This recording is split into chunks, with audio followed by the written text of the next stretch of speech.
Minutes. Thank you very much. I'd first like to ask about the subject of my most recent letter, which is your department's role in Section 231 of the Countering America's Adversaries Through Sanctions Act. Congress passed this law on a broadly bipartisan basis with the clear objective of punishing Russia for its brazen attack on our democracy. Mr. Secretary, do you believe our intelligence agencies, as they have said to us, that Russia did hack into our DNC and undermine our democracy? Do you believe that to be true?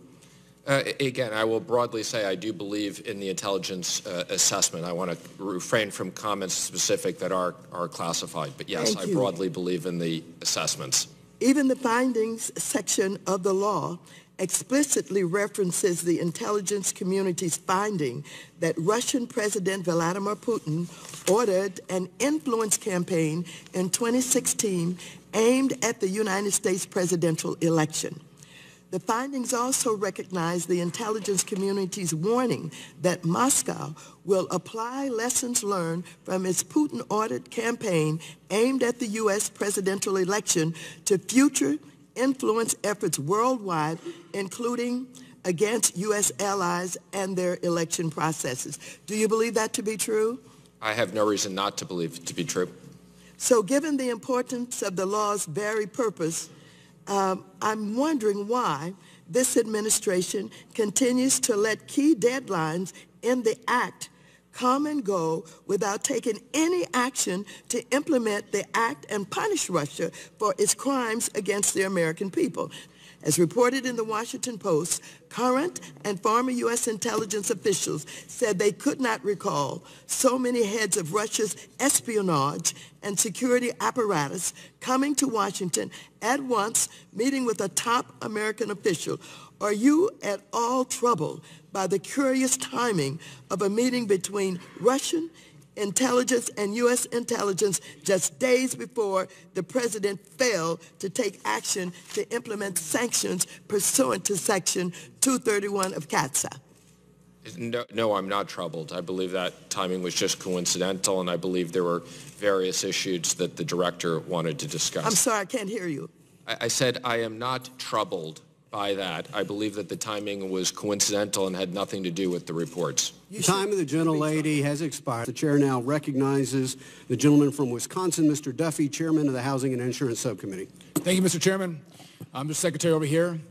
You are in the financial services hearing room. You're not in the twilight zone. Not sure if you would know where you're at based on the questions that came from the ranking member for 10 minutes.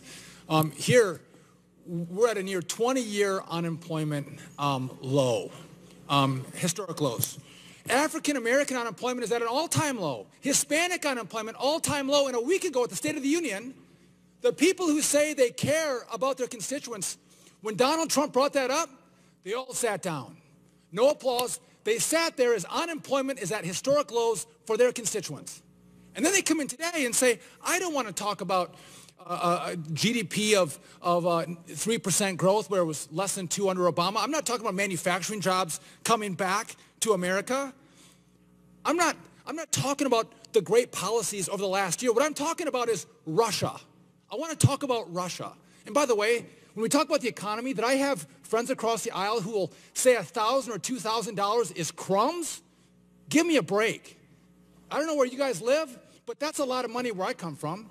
Or if you get a $2,000 extra amount of money in your paycheck over a year, that's a lot of money. To call it crumbs or to call our tax code Armageddon, that's out of touch. You want to talk about you want to talk about Russia and collusion?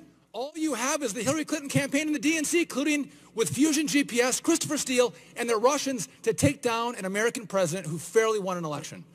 You want to talk about Russia? You can talk about Uranium One and a payoff to the Hillary Clinton campaign to get an approval, or the Clinton Foundation to get an approval for Uranium One. If you want to talk about Russia. This is ridiculous that these are the things that we're talking about, Mr. Secretary.